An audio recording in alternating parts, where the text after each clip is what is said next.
Bienvenue à toutes et à tous. Le débat environnement Sud en télévision. Course de nuisances et de dégradation des écosystèmes, véritable danger pour l'homme et pour la nature, l'environnement en général. La pollution plastique est au cœur des réflexions pour cette édition de la Journée mondiale de l'environnement. Et c'est également la préoccupation de cette émission. Pollution plastique au Bénin, état des lieux, mesures de protection. Pour en parler, nous avons deux invités. Le professeur Edmond Sosoupé, biologiste, aménagiste de l'environnement. Professeur, vous êtes aussi enseignant-chercheur à l'université d'Amakalavi. D'accord. Bonjour, monsieur Aïssé. Bonjour, professeur.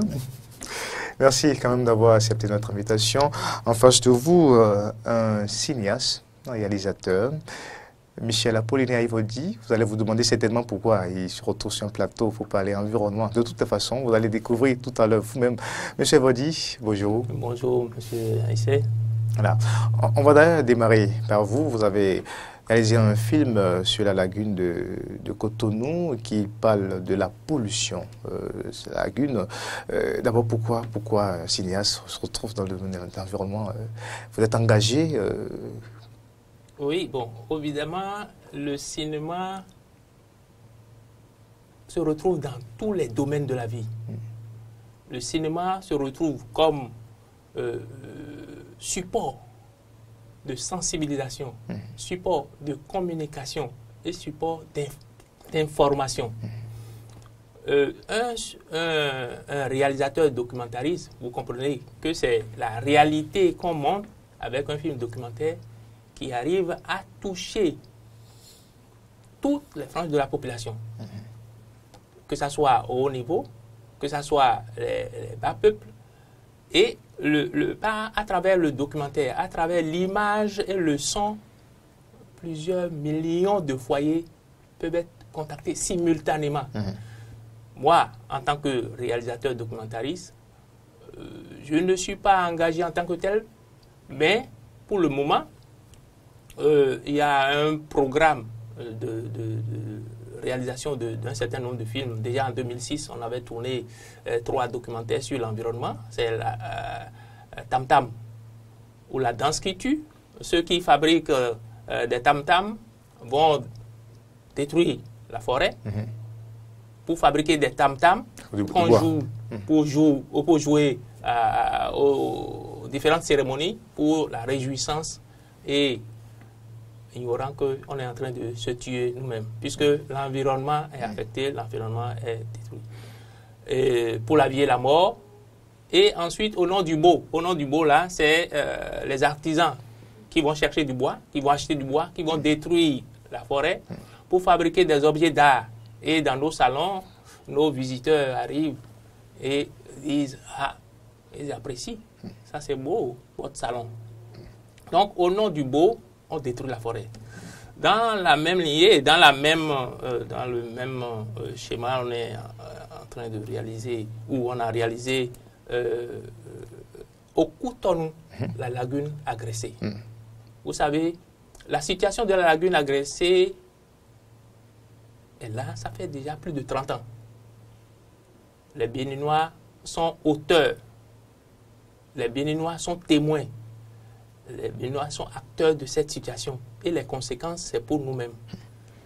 La lagune agressée, c'est qu'il y a les populations qui sont venues s'installer là anarchiquement, les dépotoirs sauvages, il y a le long des berges, vous remarquez les dépotoirs sauvages, il y a les 2 marchés qui constituent même les usines de production de déchets. Voilà. Donc, vous avez les latrines aussi en pleine ville de Cotonou. Vous imaginez, c'est une honte pour notre pays, c'est une honte pour nos populations. Les étrangers arrivent, mais il faut faire quelque chose. Plusieurs gouvernements ont déjà pris les dispositions pour changer les donnes. Malheureusement, la politique est dans. Bon. Monsieur Wadi, on aura le temps d'évoquer tous ces aspects dans cette émission. Nous allons juste permettre à nos téléspectateurs de suivre un bout de ce film Au Cotonou, la lagune agressée. Vous allez vous rendre compte de la pollution de la lagune de Cotonou. Et quand généralement nous parlons de la pollution de nos écosystèmes ici, vous voyez, c'est les déchets qui comblent, j'allais dire, ces zones humides. Mais vous allez vous rendre compte simplement aussi que parmi ces déchets, il y a plus de matière plastique, notamment les sachets plastiques. C'est pas le professeur Edmond Soussoupé qui nous dira le contraire. De toutes les façons, nous allons suivre un bout de ce film avant de poursuivre les échanges.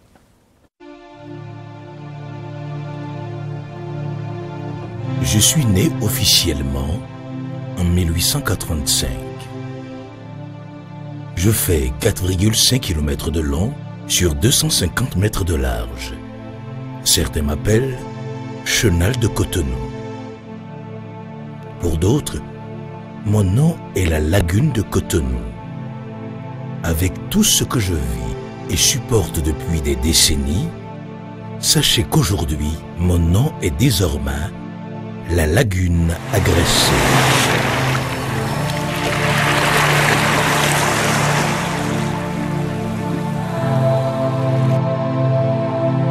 Je suis né à la suite d'un phénomène artificiel.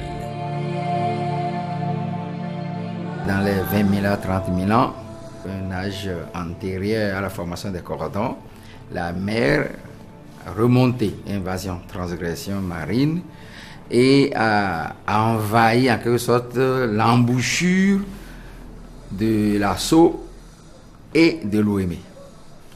Et au retrait, comme cela s'est fait dans le monde entier, la mer a déposé un cordon de sable qui a bouché l'embouchure. Donc, le fleuve ne communiquait plus avec la mer, mais longe le cordon pour aller se jeter à Gbadagri.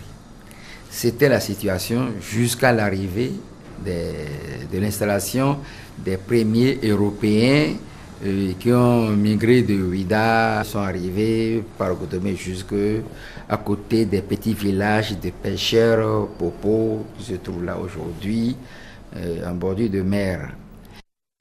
Je suis né dans un petit hameau auquel on a donné le nom de Cotonou, au bord de la lagune de Oku, au bord de la lagune de la mort. Typonyme déformé, depuis franchisé en Cotonou. Cotonou, c'est un marécage. Quand ils ont creusé environ 100 mètres à main d'homme. Mais la force, quand ils ont mis l'ouverture sur la mer, la force de l'eau a fait ça qu'on n'a pas s'élargi. Et finalement, nous sommes environ à 300 mètres aujourd'hui. Avec le démarrage des activités humaines, ma misère aussi a commencé. La pression sur mes berges s'est accentuée. L'occupation anarchique s'est poursuivie, mes soucis se sont aggravés. Et comme la présence des hommes et leurs activités ne restent jamais sans conséquence, tout le long de mes berges, de l'est comme de l'ouest, c'est une pollution sans nom. C'est la dégradation de l'environnement. Pour se satisfaire et sans pitié, ces populations ont construit des latrines sur pilotis. Elles défèquent allègrement dans mes entrailles. Malades ou pas, ils défilent. Les gens défèquent dans l'eau, encore. Il y a des latrines sur l'eau. Et quand le choléra commence, on voit comment ça se passe. Des gens, dans les herbes environnantes, continuent de déféquer. Ces communautés-là ne devraient pas vivre là. Donc elles n'ont pas été recasées là. Un médecin ne doit pas se préoccuper que de la maladie. Il doit se préoccuper du malade. Comment en est-il arrivé à attraper cette maladie?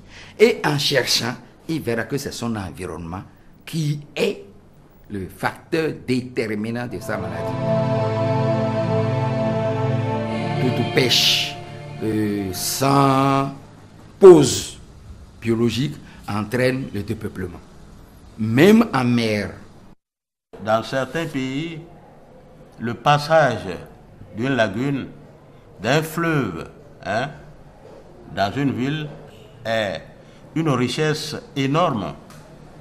La ville de Paris est traversée par la Seine et la ville de Londres est traversée par la Tamise.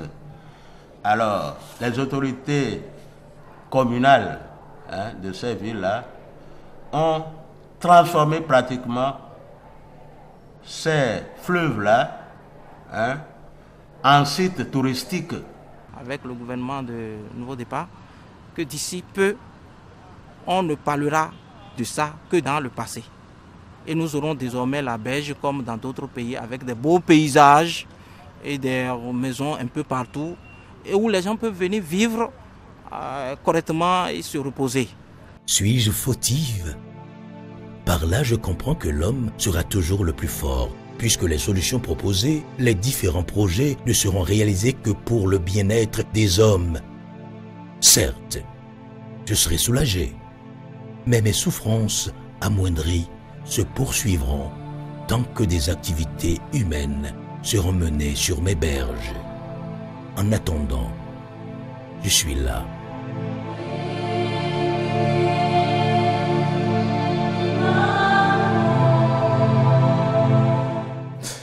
Voilà, c'est un bout de ce film documentaire Au Cotonou, la lagune agressée. Vous vous êtes rendu compte certainement de la pollution de la lagune de Cotonou. Professeur Edmond Sossoupé, je sais que vous avez travaillé également sur ce thème-là à l'université. Oui, merci beaucoup, Monsieur Aïssé. Je salue le cinéaste pour son travail intéressant. Pour nous, dans le domaine de l'environnement, c'est un instrument de sensibilisation. Ceci dit, la lagune de Cotonou est une lagune qui est malmenée. Ce qu'on a vu là n'est que la partie visible de l'iceberg.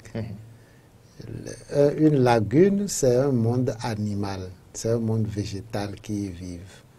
Et tout ce que ces animaux et ces végétaux subissent, ce n'est pas expressif, ce n'est pas visible. Il faut avoir l'œil du spécialiste pour découvrir. Et pourtant, nous continuons d'exploiter ces ressources animales et végétales pour notre propre consommation. Donc, ça veut dire que nous sommes embarqués dans un cercle vicieux. Nous produisons les déchets, nous les envoyons dans l'environnement, l'environnement les intègre, les animaux les consomment, et puis après, nous reprenons ces animaux en consommation. Donc, c'est ça qui est le véritable problème. Et c'est pour ça que quelque chose doit être fait. Et ce qui doit être fait, c'est de cerner l'ampleur du phénomène et de mettre en place un dispositif pour enrayer le phénomène. De toutes les façons, on aura le temps aussi d'évoquer ces aspects de façon plus élargie dans d'autres émissions. Mais ce qui nous intéresse aujourd'hui, c'est beaucoup plus la pollution liée aux matières plastiques dans cette émission. Et nous savons que quand on prend aujourd'hui les déchets au niveau de la lagune de Cotonou, mais également dans d'autres parties du pays, ces déchets sont les plus retrouvés, en tout cas, à polluer nos sols, à polluer de ce écosystème en général. Professeur Edmond Sossoupé, dites-nous, quand on parle de pollution plastique, on fait allusion à quoi exactement? Oui, merci beaucoup, M. Aïssé. De façon plus générale, lorsqu'on parle de pollution, il s'agit de la présence de quelque chose qui ne doit pas être à cet endroit. C'est un élément gênant. Oui, d'un élément, ça peut même être une voiture neuve que je prends et je vais mettre sur un terre-plein central. Ce n'est pas sa place. C'est un instrument de pollution. Donc, lorsque nous prenons le cas des produits plastiques, ce sont souvent des objets dont nous nous sommes servis. Et à un moment donné, on se rend compte qu'on ne peut plus les utiliser. Et on les déplace de là où on les a utilisés pour les mettre là où ils ne doivent pas être. C'est ça la pollution. Et la pollution plastique revêt plusieurs caractères. Et le caractère dépend de la nature même du plastique. Nous avons des plastiques solides et nous avons des plastiques souples. Les plastiques solides, ce sont par exemple les tuyaux PVC, ce sont les tuyaux, les bouteilles PET, ce sont les bassines en plastique, les seaux en plastique. Et les plastiques souples, c'est le cas par exemple des sachets plastiques. Donc, selon la nature et l'usage qu'on en fait, on va retrouver ces déchets plastiques dans les différents compartiments de l'environnement. On va les retrouver dans le sol, on va les retrouver à la surface du sol, et on peut les retrouver, comme c'est très bien illustré là, dans les plans et les cours d'eau. Vous voyez? Et justement, il faut le préciser, chez nous, au niveau également de la mer, vous allez voir... Bien sûr, au niveau aussi. Déchets... Tout à fait, puisque la mer reçoit les eaux continentales. Donc, tout ce qui est déchets qui se retrouvent dans les eaux continentales termine son parcours au niveau de l'océan. Donc, l'océan, c'est presque la dernière poubelle où nous envoyons les déchets. Monsieur Evodi, je sais que vous n'êtes pas forcément spécialiste de pollution et autres, mais tout ceci, après toutes les explications du professeur Soussoupé, ça vous inspire certainement quelque chose? Ah oui. Lorsque vous êtes citoyen, vous aimez la nature. Vous devez traverser soit une ville, soit un pays. Il y a le paysage qui attire. Tout à fait. Et vous remarquez qu'il y a des aspects de ce paysage-là, soit qui permettent de dire, ah, ça c'est beau, c'est un beau paysage. Là, ça c'est vilain. Qu'est-ce qu'on remarque aujourd'hui? Lorsque vous sortez, vous remarquez qu'il y a des sachets plastiques partout. Partout. Dans n'importe quelle ville, dans n'importe quel quartier, vous allez remarquer des sachets plastiques. Même celui qui se lève le matin, qui balaye son portail, quelques minutes après, c'est le vent qui amène des sachets plastiques là. Donc, qui ne sont pas des éléments bien appréciés. C'est un beau paysage. Ce monsieur-là, sa devanture est propre, mais partout, vous allez rencontrer des sachets plastiques. Donc, les sachets plastiques ont envahi notre quotidien et partout. Que ce soit à la maison, que ce soit dans les boutiques, que ce soit partout, au marché surtout. Ce que nous avons remarqué, c'est nos bonnes dames. On a perdu la notion de panier et on est devenu sachet. En principe, les syndicalistes doivent changer de langage désormais. On dit le panier de la ménagère. Non, désormais, ils doivent dire le sachet de la ménagère. C'est un fléau auquel il faut réfléchir parce que c'est un problème dans tous les pays du monde entier, surtout les pays africains, c'est un problème d'actualité. Donc nous, en tant que cinéastes, en tant que citoyens, nous sommes obligés d'attirer l'attention des populations, de sensibiliser et que les responsables, ceux qui doivent prendre des décisions, réagissent. C'est ce que nous attendons. Alors, vous l'avez noté, M. Evodi, professeur Edmond Soussoupé, non seulement ces sachets ou ces matières plastiques ne sont pas que cause de pollution simple, mais c'est également cause de pollution visuelle, parce qu'on le constate un peu partout. Comment est-on arrivé à cette étape des choses où, quand on rentre dans nos villes aujourd'hui, les premières causes, j'allais dire, d'insalubrité, ce sont ces matières plastiques, notamment les sachets. Et M. Evodi l'a dit, ça ne donne pas une bonne image de nos localités. Nous nous rappelons encore l'une des raisons évoquées par la France entre-temps pour avorter le discours que devrait tenir le président Hollande au niveau de l'Assemblée nationale. Parmi les raisons évoquées, on a parlé d'insalubrité. Bon, oui, mais vous savez, nous sommes arrivés à ce stade-là parce que simplement, nous avons voulu y arriver. Vous voyez, est-ce que c'est une volonté ou c'est pas Yorance? Non, c'est une volonté. C'est une volonté que chacun d'entre nous a développée. Parce que, vous savez, autour des années 80, ou peut-être avant, autour des années 70, nos parents avaient l'habitude d'utiliser des contenants différents de ce que nous utilisons aujourd'hui. Une mère veut aller au marché, elle prend son panier ou bien sa bassine. Et c'est dans ça qu'elle fait ses emplettes. Elle revient avec. Mais depuis les années 80, où le boom pétrolier au niveau du Nigeria a conduit à la fabrication des sachets plastiques comme emballage, c'est fini.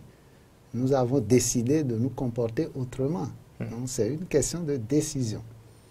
Et cette décision nous a conduit à utiliser, à adopter les emballages plastiques. Mais est-ce que c'est l'utilisation qui pose le problème ou c'est le fait de l'abandonner en fait? Bien sûr, c'est d'abord l'utilisation, puisque ce n'est pas à la porte de l'utilisation que le sachet plastique entre dans le ménage. Si je vais au marché avec mon panier, je ne suis pas obligé de ramener des sachets plastiques. Si je vais au marché avec une bouteille, une ancienne bouteille vide, je peux y prendre de l'huile. Je n'ai pas besoin qu'on m'emballe de l'huile dans du plastique. Donc, c'est cette facilité qu'on a à trouver un emballage sur le lieu où on fait les achats qui fait qu'on a adopté l'utilisation des sachets plastiques. Et lorsque l'on les utilise et qu'on a fini de les débarrasser de ceux qu'on a, on les a utilisés pour emballer quelque chose. Quand on vide maintenant, on ne sait plus à quoi c'est utile. Et donc, c'est à partir de là que ça tombe dans l'environnement. Ça quitte la maison, ça se retrouve sur la voie. Ça quitte peut-être la voie, ça se retrouve dans les plans d'eau. Mais quand on est encombré de ça, on peut aussi les rassembler et brûler. Vous voyez? Donc, la question de la pollution plastique est beaucoup plus appréciée à partir de la situation des sachets plastiques. Il n'y a pas que les sachets plastiques qui soient du plastique, mais les autres formes de plastique sont multi-usages. Donc, je peux utiliser et réutiliser et utiliser et réutiliser. Un seau plastique, je peux, si je l'achète aujourd'hui, je peux l'utiliser pendant un an, jusqu'à ce que ça se casse. C'est pour ça que l'accent, lorsqu'on parle de pollution plastique, on met plus l'accent sur les sachets plastiques. Une seule personne qui va au marché peut revenir avec une dizaine de sachets plastiques. Lorsqu'elle a fini de les vider, elle ne sait plus à quoi ça va servir. D'accord. Donc c'est pour ça que ça crée la pollution physique, donc visuelle, comme vous avez dit. Et ça crée d'autres formes de problèmes qu'on va aborder dans le développement. Alors, Monsieur Evodi, est-ce que c'est arrivé dans vos réalisations, vous avez pu sensibiliser aussi sur la question des sachets? Ah oui, vous savez que d'abord, les images parlent. À travers ce film, les téléspectateurs verront que lorsqu'on parle de dépotoir sauvage, ce qui est premièrement visible, c'est les sachets. Les sachets qui vous saluent tout le long des berges. Et par rapport à ça, qu'est-ce que je dirais? Les conséquences de la présence de ces sachets sur les berges, sur n'importe quelle terre, dégrade la nature de cette terre-là. Donc, un film est utilisé pour, je l'ai dit tout à l'heure, pour sensibiliser, attirer l'attention. Et le professeur l'a dit tout à l'heure, ce n'est pas que le visuel, il y a d'autres conséquences. Et nous continuons nos recherches, puisque même on a eu des informations sur les bêtes qui vont brouter en chaud là, dans la brousse, et après on retrouve tout ça là dans leur organisme. C'est notre rôle de travailler, de sensibiliser et de montrer les conséquences de la présence de ces sachets dans notre pays ou dans n'importe quel environnement. Et puisque vous en parlez, professeur Sosoupé, quels sont les dangers liés à l'utilisation de ces matières plastiques, surtout d'abord pour l'environnement et ensuite pour l'homme? Oui, merci beaucoup. Les sachets plastiques, surtout les sachets plastiques non biodégradables, parce qu'il faut le préciser, il y a deux types de sachets plastiques. Il y a les sachets plastiques qui, lorsqu'on finit de les utiliser, ça tombe dans la nature, ça se dégrade, c'est dégradé par les micro-organismes, comme une feuille de cahier, comme un tissu et consorts. Mais les sachets plastiques non biodégradables restent plus longtemps dans la nature. On estime entre 100 et 400 ans le séjour d'un sachet plastique non biodégradable. Un petit sachet de 5 francs peut-être. Bien sûr, bien sûr. Donc, ça fait près de 8 générations qui vont passer avant que ce que quelqu'un a produit aujourd'hui ne disparaisse. Et justement, qu'est-ce qui fait que ces matières résistent autant à la dégradation microbienne? Oui, justement, la matière qui a servi à les faire, c'est du polyéthylène. Le polyéthylène, c'est du plastique. Et en tant que tel, il n'y a pas possibilité pour un micro-organisme de manger, pour être simple, de manger cette matière-là et de pouvoir la décomposer. Donc c'est là tout le problème. Sinon, les sachets plastiques biodégradables contiennent un peu de matière organique que les micro-organismes peuvent manger. Et avec en combien de temps ces sachets biodégradables? Oui, les sachets biodégradables, en 2 mois, maximum 3 mois, la décomposition est faite. Exactement comme si je prends un tissu que je mets dans le sol ou bien une feuille de papier. Les feuilles de papier sont dégradées beaucoup plus vite. Donc, mais c'est ça. Donc le problème aujourd'hui, c'est que nous avons utilisé jusque-là des sachets plastiques non biodégradables. Et c'est pourquoi quand ça tombe dans la nature, ça reste plus longtemps. Et maintenant, quelles sont les conséquences de ce séjour au niveau de la nature? Séjour prolongé. Ce séjour prolongé au niveau de la nature, c'est qu'au niveau du sol, ces sachets plastiques créent ce qu'on appelle l'asphyxie. Donc ça limite la capacité d'aération du sol. Donc un tel sol n'est plus approprié à la production végétale, à l'agriculture. Et les sachets au niveau du sol constituent aussi une barrière mécanique pour les organismes du sol. Un ver de terre qui a pour rôle de remuer le sol, de l'aérer, de le fertiliser. Ce ver de terre, en circulant, lorsqu'il rencontre un sachet plastique, son parcours s'arrête. Il doit se retourner. C'est ainsi pour beaucoup d'autres organismes. Donc ça fait qu'au niveau du sol, la performance à la production est nettement baissée. Merci. Mais l'autre chose, c'est que les eaux pluviales n'arrivent plus à s'infiltrer facilement parce que ces tapis de sachets plastiques constituent une couche imperméable, infranchissable pour ces eaux pluviales. Donc c'est pour ça qu'on les incrimine aussi dans les phénomènes d'inondation. Et l'autre chose, dans une ville comme Cotonou, où des efforts sont faits pour créer les collecteurs d'eau pluviale, mais il se trouve que la quantité de sachets plastiques déplacés par les eaux de ruissellement arrive à boucher les sorties de ces collecteurs-là. Donc l'eau n'arrive plus à atteindre l'exutoire. Et donc cela contribue aussi d'une façon ou d'une autre à l'aggravation de l'inondation.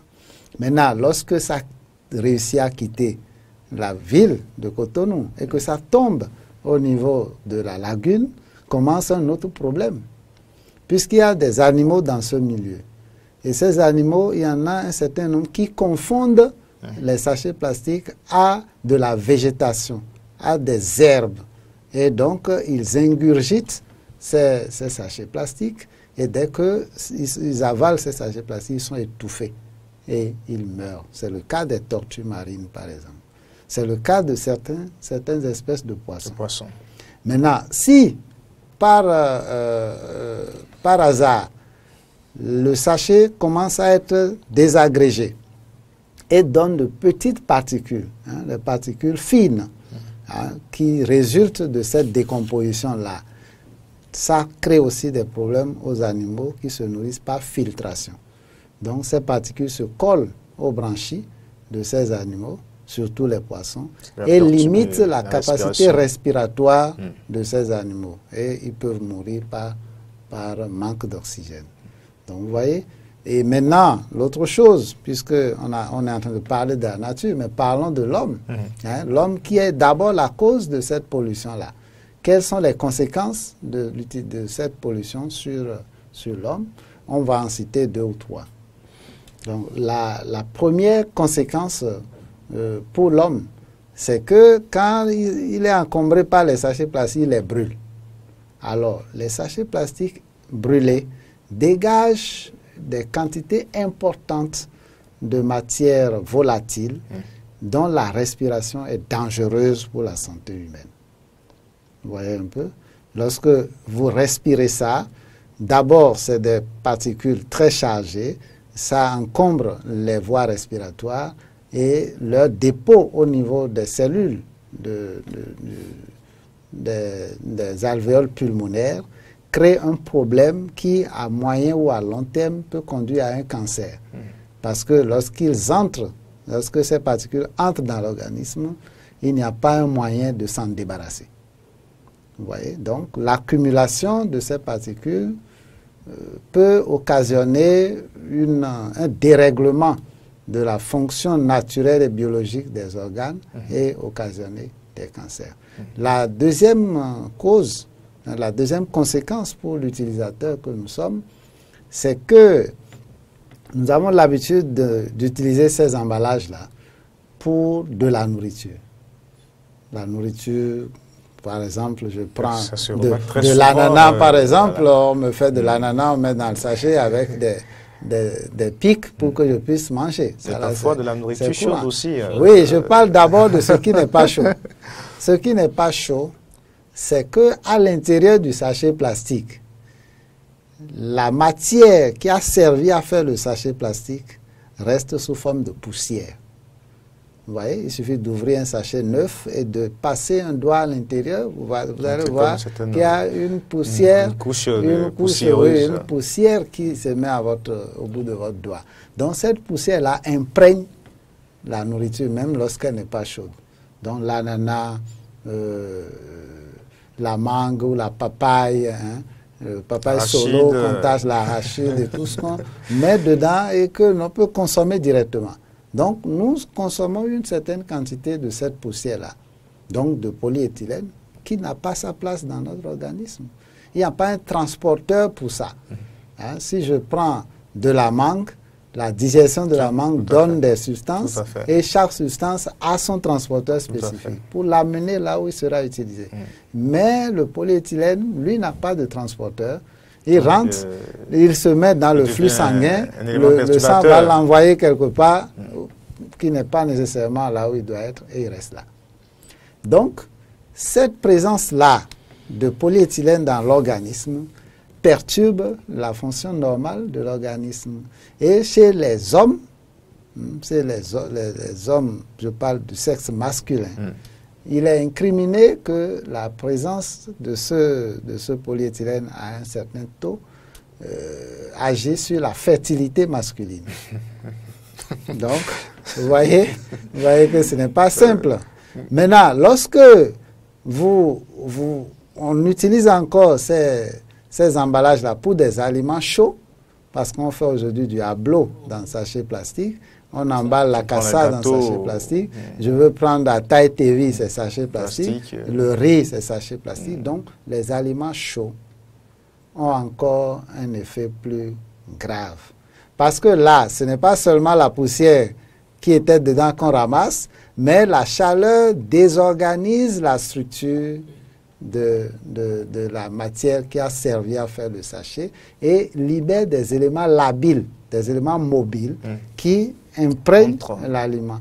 Parfois, on met de atta ou tévi et ça déchire le sachet. Tout à fait. C'est pourquoi encore un autre phénomène apparaît où on utilise les papiers d'emballage de ciment pour éviter cela.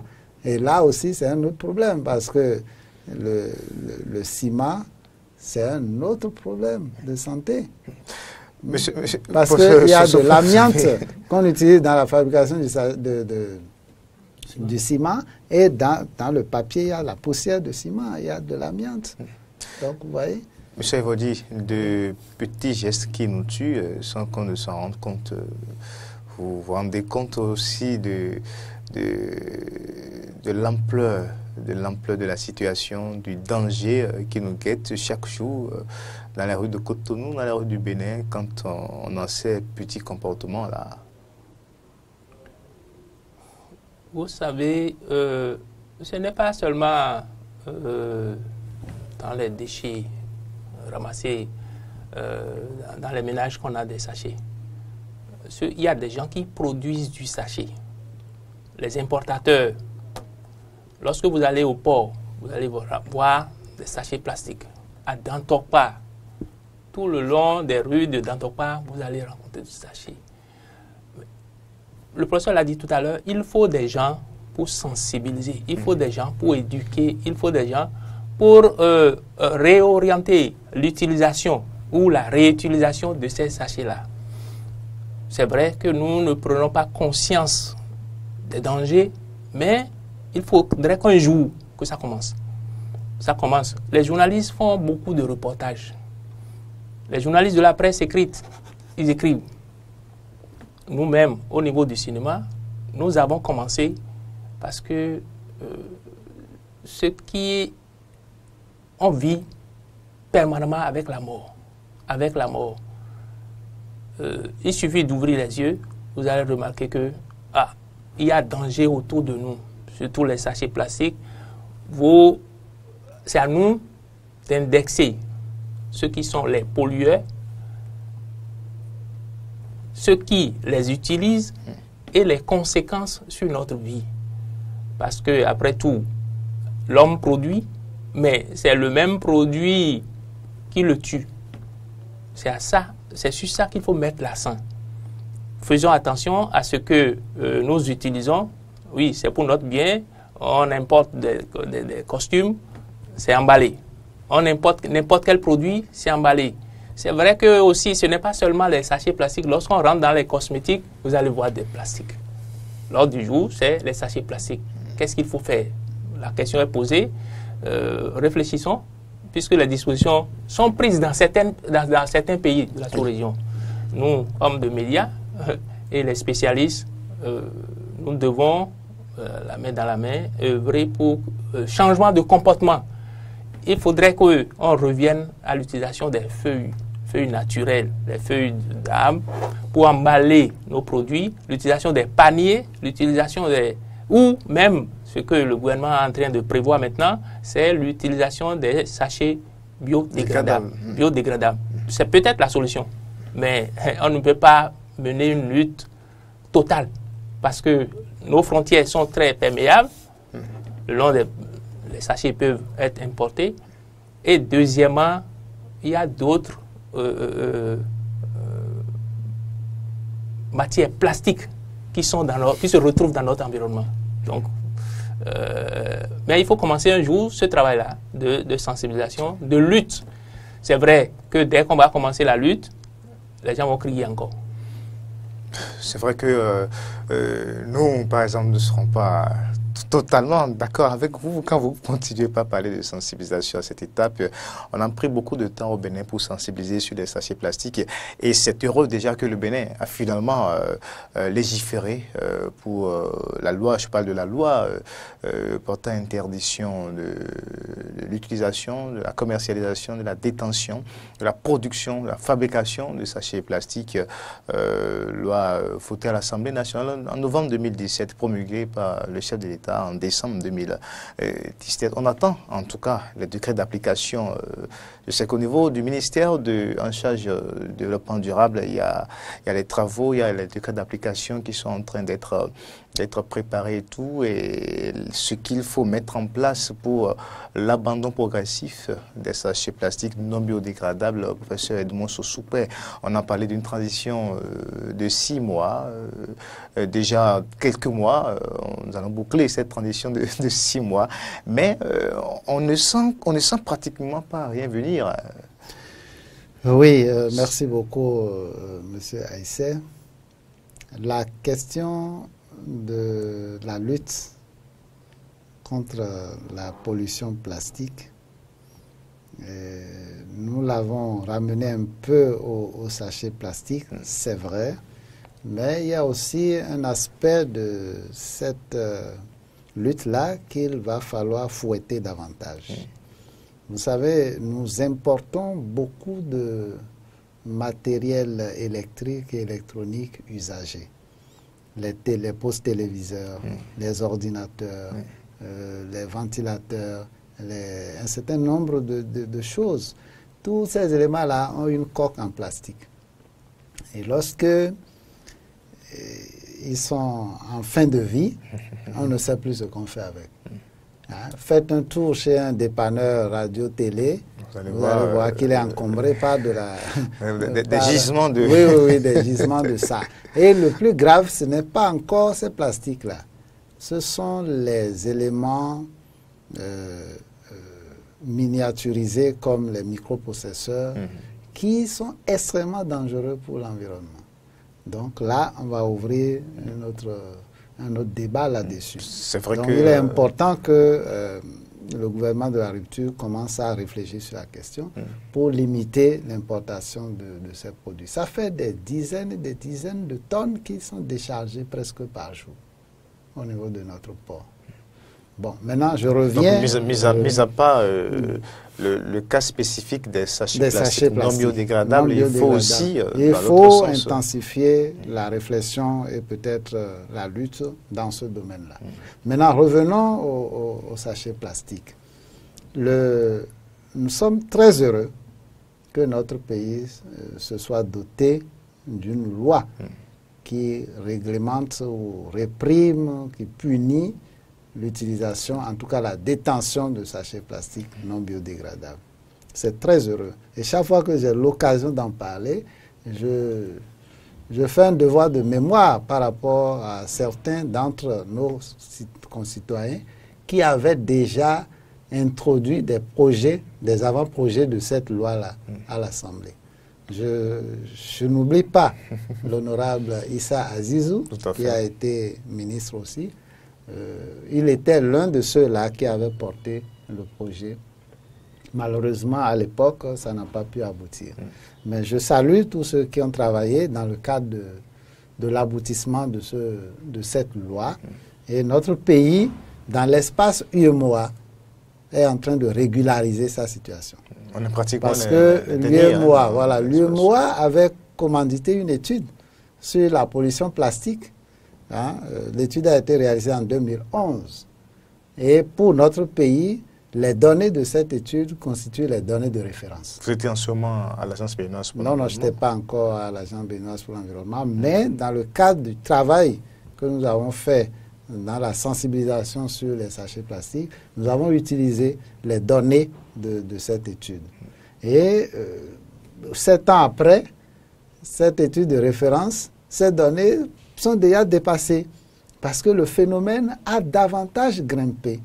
Nous avons atteint des proportions inquiétantes d'utilisation de sachets plastiques, notamment avec le pure water. Vous allez dans un marché comme dans Tokwa, une seule personne peut en consommer 3 à 4 sachets par jour. Tout à fait. Mais si vous multipliez par le nombre de personnes qui utilisent ça, vous avez des chiffres effroyables. Mais qu'est-ce qu'on en fait lorsqu'on a fini de consommer? On laisse ça dans la nature. Vous voyez? Donc, la loi est venue pour nous aider à gérer la situation. Maintenant, la loi est votée en novembre, promulguée en décembre. 6 mois de moratoire, nous sommes à juin. Donc, le mois de juin est un mois qui est consacré par le ministère du cadre de vie pour la sensibilisation. Donc, il faut sensibiliser. Il faut montrer à la population qu'on peut bien se passer de sachets plastiques non biodégradables. Et des alternatives, des solutions de remplacement sont progressivement présentées aussi à la population.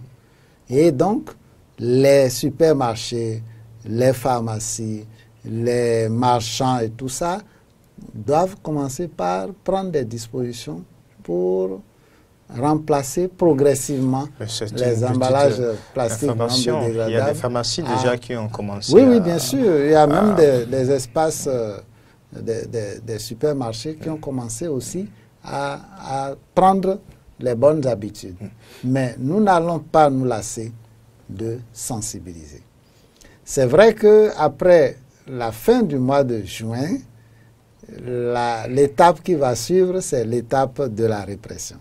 Mais l'étape de la répression aussi va se faire dans une parfaite pédagogie, hein, où il faut toujours enseigner sur la question. Parler de la flexibilité. De la flexibilité jusqu'à ce que cette approche, est-ce qu'on ne va pas se retrouver dans une situation où nous avons des tests au niveau de la cage sur l'environnement, on dit qu'il ne faut pas occuper les baies, tout au moins à 25 mètres, il faut laisser. Pourtant, les gens s'installent, les gens jettent les déchets partout, on laisse des produits dans les cours d'eau et autres, mais personne, c'est comme si personne ne punit personne. Et le pollueur est tranquille dans son coin, il continue à polluer. Est-ce qu'avec cette loi, on ne va pas se retrouver dans ce schéma où ça va être... Avec cette loi, je vous assure qu'avec beaucoup de pédagogie, cette loi ne va pas donner l'image qu'on a des autres tests réglementaires ou législatifs. Cette loi va être facile à mettre en œuvre. Va être facile. Qu'est-ce que vous faites dire? Bien sûr, parce que l'essentiel, c'est de montrer les conséquences. L'utilisateur, la bonne dame qui va au marché et on ouvre un sachet plastique, on souffle dedans et on lui met de l'huile. Son problème, c'est amener l'huile à la maison. Mais elle ne sait plus quel autre risque elle a pris en ce moment. Mais c'est aussi le pouvoir d'achat pour ce sous-prêt. Vous voyez, quand la jeune dame peut venir avec une ancienne bouteille. Avec 5 francs, elle a le sachet plastique, mais si on va faire un remplacement biodégradable... Elle peut venir de la maison avec une ancienne bouteille. Et dans cette ancienne bouteille qu'elle a pris le soin de nettoyer, on va lui vendre son huile dedans. C'est aussi simple que ça. Mais depuis quand on vend de l'huile dans un sachet plastique? Mais c'est nous-mêmes qui avons inventé ça. Sinon, personne ne pouvait savoir qu'on allait mettre de l'huile dans un sachet plastique. Mais est-ce que vous trouvez quand même réussi facilement ce changement de comportement? Oui, bien sûr. Lorsque l'on veut s'engager dans un processus comme ça, la question n'est pas de savoir si on va réussir. La question, c'est de dire « je vais réussir ». Est-ce que vous voyez? Et dans le processus de cette réussite-là, il y a des ajustements à faire. Vous voyez? Déjà, au niveau du ministère, ils ont décidé d'accompagner les ONG qui font dans la sensibilisation. Les ONG par secteur d'activité et par zone géographique. Ces ONG sont accompagnées. Je m'en tiens à ce que le directeur général de l'environnement et du climat a dit sur l'ORTB. Donc, il y a un dispositif d'accompagnement pour aider à atteindre les différentes couches de notre pays pour que, quand on va aller vers la répression, que personne ne dise on n'a pas l'information. Il y a aussi nécessité de vulgariser cette loi. Il s'agira de faire des plaquettes, il s'agira de faire des boîtes à images qui montrent le bon comportement et le mauvais comportement de l'autre. Et les sanctions qui accompagnent, qui sont prises par rapport au mauvais comportement, des plaquettes traduites dans nos différentes langues, en tout cas les principales, pour espérer atteindre les différentes couches de la société. Notre pays n'est pas aussi têtu que ça. Ne serait-ce qu'à prendre l'image du port de casque dans la ville de Cotonou. Lorsqu'on a mis une certaine rigueur... Ça finit pas réussir, ça rentre dans les habitudes. Oui, lorsqu'on a mis une certaine rigueur, on s'est plié. Même si on va trouver des gens qui ont leur casque accroché à la moto et qui ne les mettent que lorsqu'ils arrivent vers un poste de contrôle. Ce qui est déjà une très mauvaise chose. Monsieur Evodi, ce qu'on n'a peut-être pas dit depuis le début, vous êtes président de l'association des cinéastes. Je suis président de l'association des cinéastes du Bénin. Alors, je suis aussi, je voulais aborder une partie d'un problème que le professeur a abordé tout à l'heure. Je suis en même temps président d'une association, Action culturelle et éducative pour le développement. Et à l'occasion de cette journée de 5 juin, nous organisons une quinzaine de sensibilisations aussi. Évidemment, le thème, c'est les déchets plastiques. Nous projetons le film sur certains espaces, à savoir le Centre culturel français, Institut français, le Centre culturel chinois, Guagbanu, Flakodi et à Bokikodi, il y a un certain nombre de quartiers qui sont concernés par les berges lagunaires, les potois sauvages là. Donc, au même moment, nous accompagnons le ministère. C'est vrai que le ministère du cadre de vie a prévu, programmé un certain nombre d'activités pour un mois. D'accord? Et il y aura, premièrement, la vulgarisation de cette loi. Il faut sensibiliser. L'homme qui vend, ou bien la dame qui vend de Piorata ne connaît pas cette loi. Quel que soit ce qu'on va dire, il faut commencer la répression avant qu'elle ne comprenne qu'il y a un danger. Nous, on ne savait pas. La vulgarisation dans les langues nationales. Nous accompagnons le ministère et au cours de notre projection itinérante, il y a des spots prévus par le ministère et qui seront projetés aussi dans ces quartiers-là. Donc, on va expliquer le contenu des spots et ce que le gouvernement attend d'eux pour que demain, ils ne disent pas « vraiment, ce gouvernement-là très, comment on le dit, monsieur. Gouvernement Mais le Béninois doit savoir aussi ceci. C'est pas que je fais la promotion du gouvernement, mais c'est un gouvernement têtu entre griffes positivement. Parce que les décisions prises par ce gouvernement sont appliquées. Donc le Béninois doit savoir que les choses changent. Quand on a dit rupture, il faut changer de comportement. Donc les lois qui ont été prises depuis longtemps, que certains gouvernements ont abandonné, doivent être appliquées. Une loi, c'est une loi, c'est pour les hommes. Alors, j'allais justement demander, en tant que président de l'association des cinéastes, que comptez-vous faire pour accompagner toutes ces initiatives-là? Évidemment, nous avons commencé avec notre propre association. Et au niveau des associations, on en discute. Il faudrait réaliser des spots, il faudrait réaliser des documentaires, il faudrait réaliser, même dans nos films fiction, il faut insérer un certain nombre de séquences pour sensibiliser. Dans un film de fiction, on peut organiser, selon la séquence, une bonne dame qui veut acheter de l'huile au marché, qui prend sa bouteille, et l'autre qui vient avec un sachet. Donc, à nous d'organiser pour que le peuple se retrouve, les populations se retrouvent et sachent que quand il y a une loi, il faut la respecter. Il faut mettre de l'ordre.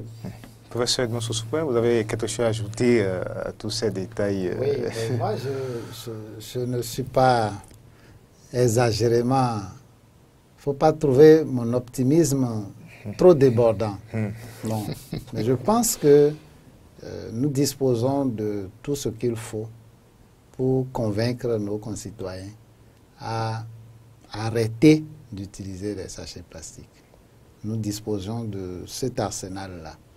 Et donc, dans un esprit d'échange avec la population, on va les amener à comprendre les risques et les dangers encourus jusque-là et la nécessité d'arrêter la saignée. Donc, moi, je suis très optimiste. Je sais que cette lutte-là va marcher. Et dans le contexte actuel, où il y a quand même un peu plus de sérieux dans l'application des tests. Le débat environnement sur Eden Télévision, 5 juin, journée mondiale de l'environnement. Il est question de la pollution plastique et au cours de cette émission, nous avons parlé de la pollution plastique, le quart du Bénin.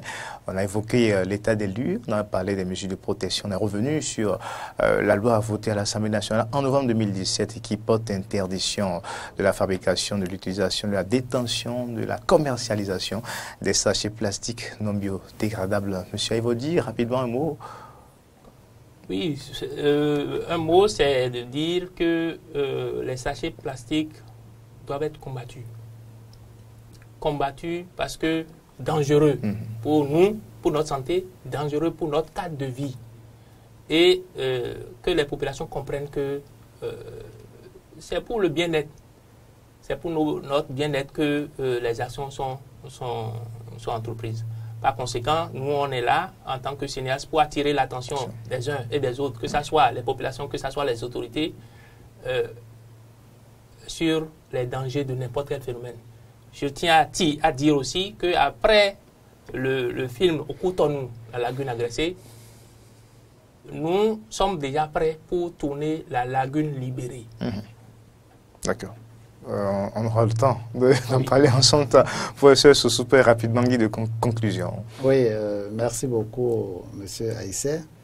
Je voudrais dire, pour conclure, que la marche vers l'élimination des sachets plastiques non biodégradables dans notre pays est engagée et que les autorités savent qu'elles doivent faire en sorte que les emballages alternatifs aux sachets plastiques non biodégradables doivent entrer dans les habitudes.